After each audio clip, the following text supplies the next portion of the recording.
dito po sa Exactly, Senod. pagkakalagda nito, ano po naman ang maitutulong nitong 72.5 million na galing sa MSSD? Okay.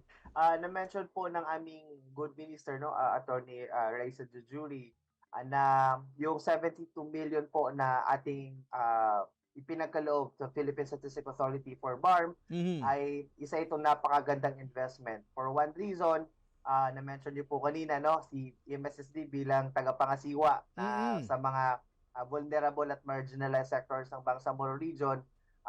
Client namin ay older persons, Yes. children, women, youth, for example, person with disabilities.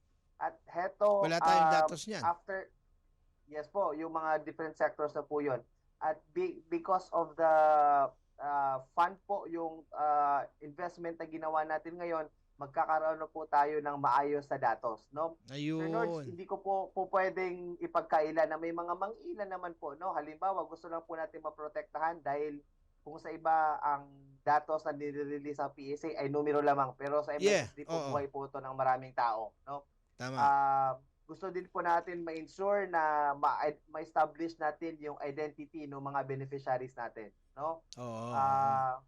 Una, ayun din, sinusubukan po nating putulin na yung mga sinusubukan po nating ah, sulbahin yung mga kaso na minsan may mga hindi mo maiwasang dobleng beneficiary, no? Mhm, Kumukuha mhm, sa mhm. ganitong barangay, kumukuha naman sa kabilang barangay.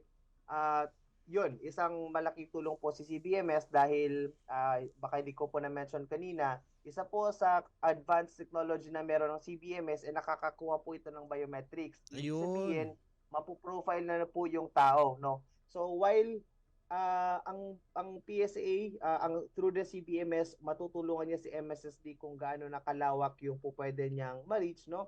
Makakatulong po din ang mga data na to kung ilan na po ba talaga ang bilang ng mga mamamayang na-reach po ng MSSD.